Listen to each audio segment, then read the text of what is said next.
Assalamualaikum warahmatullahi wabarakatuh. Ya, saya Hendrik Dwi Mardianto. Saya akan menerangkan tentang surat Makkiyah dan Madaniyah. Ya, pada kali ini kalian apa sudah tahu tentang Makkiyah dan Madaniyah? Ya, sekarang saya akan jelaskan tentang surat Makkiyah dan Madaniyah. Surat Makkiyah dan Madaniyah di makalah saya rumuskan sesuai silabus. Rumusan masalah itu ada 3. Pengertian, yang pertama pengertian, yang kedua kaidah-kaidah, yang kedua contoh-contoh. Ini nanti saya jelaskan satu persatu di slide selanjutnya. Untuk yang pertama kita bahas tentang pengertian dulu. Pengertian Makkiyah dan Madaniyah. Pengertian Makkiyah dan Madaniyah ini terbagi menjadi 3. Yang pertama berdasarkan waktu, yang kedua berdasarkan tempat, yang ketiga berdasarkan kitab. Berdasarkan waktu, ini apa sih berdasarkan waktu? Ini berdasarkan waktu sesuai klarifikasi sesuai dengan waktu. Ya, contohnya aja Makkiyah. Makkiyah ini berdasarkan waktu diturunkan sebelum hijrah Rasulullah SAW. Sedangkan Madaniyah berdasarkan waktu diturunkan sesudah hijrah Rasulullah SAW. Itu bisa dipahami. Untuk berdasarkan tempat, ini surat Makkiyah itu diturunkan di Mekah, sedangkan Madaniyah ini diturunkan di Madinah. Mekah itu meliputi apa saja sih? Meliputi Mina, Arafah. Sedangkan Madaniyah ya diturunkan di Madinah itu meliputi Badar dan Uhud. Tapi ada perselisihan tentang berdasarkan tempat ini, karena ada sebuah ayat itu surat Makkiyah itu ada ayat yang diturunkan di Madinah. Jadinya ada apa ya namanya? Ada bermasalah untuk pengertian berdasarkan tempat. Ya, kita lanjut ke 3. Berdasarkan kitab. Ini ada yang sudah tahu tentang kitab? Ya, kitab itu adalah seruan yang disampaikan. Ada sebuah surat Makkiyah itu diserukan untuk penduduk Mekah, sedangkan Madaniyah diserukan untuk penduduk Madinah. Berdasarkan klarifikasi itu ternyata ada masalah juga. Ternyata seruan tersebut tidak ditunjukkan kepada salah satunya, karena Al-Quran sendiri ditunjukkan untuk seluruh umat itu. Ya, kita simpulkan dari penjelasan tadi, pengertian yang benar adalah berdasarkan waktu. Kenapa kok berdasarkan waktu? Karena tadi untuk tempat tadi ada masalah, karena ada surat Makkiyah ada yang diturunkan di Madinah ada. Untuk kitab, kenapa kok tidak kitab? Karena kitab sendiri itu ditunjukkan penduduk Mekah ataupun yang untuk Makkiyah ya ditunjukkan kepada penduduk Mekah. Maksudnya kalau Madaniyah ditunjukkan untuk Madinah. Padahal Al-Quran sendiri itu untuk umat manusia. Ini untuk tadinya pengertian yang benar adalah berdasarkan waktu. Surat Makkiyah sebelum hijrah dan surat Madaniyah setelah hijrah Rasulullah SAW. Kaidah ada 2. Maksudnya ada 2 surat Makkiyah dan Madaniyah. Surat Makkiyah itu sendiri ada 2 kaidah dan keistimewaan. Yang surat Madaniyah ada 2 juga kaidah dan keistimewaan. Sekarang yang pertama kaidah surat Makkiyah.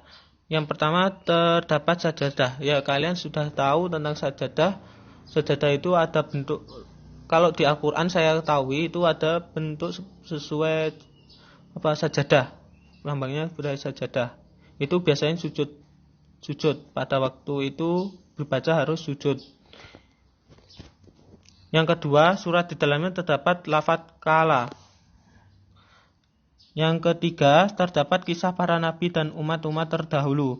Nah, di situ kok ada umat-umat terdahulu, tadinya ada kisah-kisah nabi. Kita dapat mengambil hikmahnya di kisah itu. Yang kedua tadi di dalamnya ada lafaz kala. Kala ini apa sih? Kala ini sekali-kali, lafaz kala ini artinya sekali-kali tidak. umumnya terdapat pada bagian pertengahan sebagai akhir Al-Quran. Yang keempat, diawali dengan huruf hijaiyah seperti alif lam mim, shad, itu termasuk alif lam mim, itu termasuk surat Makkiyah. 5, pada umumnya pendek dan ringkas. Ini pendek dan ringkas. Ya, saya ulangi lagi, untuk nomor 4 ini diawali dengan huruf hijaiyah. Ini selain surat Al-Baqarah dan Ali Imran.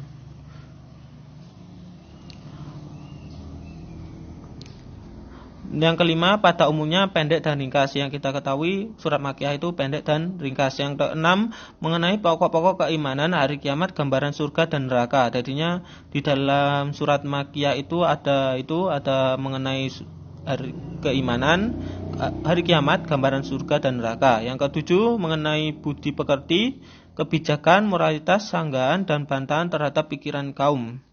Yang ke-8, terdapat pernyataan sumpah dan lazim dinyatakan orang-orang Arab. Keistimewaan surat Makkiyah. Yang pertama, pembekalan akidah Islam. Ya, tentang akidah-akidah Islam di dalam surat Makkiyah itu terkandung akidah-akidah Islam. Itu biasanya dijelaskan di bab selanjutnya mungkin. Yang kedua, penetapan dasar-dasar ibadah dan muamalah yang etika keutamaan umum.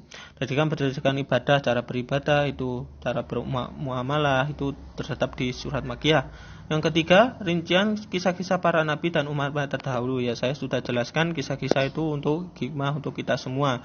Yang keempat, surat-surat surat-surat dan ayat-ayat yang dibarengi dengan kuatnya pilihan diksi dan peristiwa yang dihadirkan kiamat itu. Yang kedua, kaidah surat Madaniyah. Ini ada 3 surat Madaniyah. 1. Ketika setiap surat yang di dalamnya terdapat kalimat ya ayyuhalladzina amanu. Maksudnya apa itu? Maksudnya artinya diturunkan di Madaniyah. Itu terdapat ya ayyuhalladzina amanu. Kok tidak ada ya ayyuhan nas? Itu terdapat di mana? Di Makkiyah, maksudnya di Makkiyah atau diturunkan di Mekah. Itu adanya di Mekah ya ayyuhan nas. Kalau ya ayyuhalladzina amanu ini termasuk surat Madaniyah. 2. Setiap surat di dalamnya menyinggung mengenai orang-orang munafik. Ya, kalian sudah tahu tentang orang-orang munafik. Yang ketiga, setiap surat yang memuat batasan hukum dan penjelasan mengenai kewajiban. Tadinya kewajiban yang harus dilaksanakan. Keistimewaan surat Madinah. 1. Tentang penetapan hukum-hukum syariah, ibadah, muamalah, saksi-saksi, kewajiban, hukum jihad dan lain-lain. Lebih perinci ya. Kalau menurut saya, kalau nomor 2, di dalam masyarakat Madinah tumbuh sekelompok orang munafik. Ya, di dalam surat terdapat masyarakat Madinah ada sebuah masyarakat Madinah tumbuh sekelompok orang munafik. Yang ketiga, di antara orang-orang Islam di Madinah hiduplah sekelompok ahli kitab bangsa Yahudi. Mereka selalu melakukan perbuatan licik, pemberdayaan Islam dan pemeluknya. Maka Al-Quran di Madinah membeberkan rahasia-rahasia mereka dan membatalkan keyakinan-keyakinan mereka. Yaitu yang keempat, ayat-ayat dan surat-surat panjang dan untuk menggambarkan luasnya akidah dan hukum-hukum Islam. Ya, artinya luasnya akidah dan hukum-hukum Islam itu di Madaniyah. Ini contoh-contoh surat Makkiyah. Makkiyah itu ada 87 surat. Ya, Al-Fatihah, ada Quran surah Al-An'am, ada Al-A'raf, Quran surat Yunus, Quran surat Hud itu, dan ada banyak sekali, ada 87 ayat surat maksudnya. Untuk contoh surat Madaniyah maksudnya, ini keliru ngetik, Madaniyah maksudnya contoh surat Madaniyah ada 27 surat. Ada Al-Baqarah, ada Ali Imran, ada An-Nisa, ada Al-Ma'idah, ada Al-Anfal itu. dan bagiannya ada 27 surat. Ya, sekian dari saya. Semoga bermanfaat. Wassalamualaikum warahmatullahi wabarakatuh.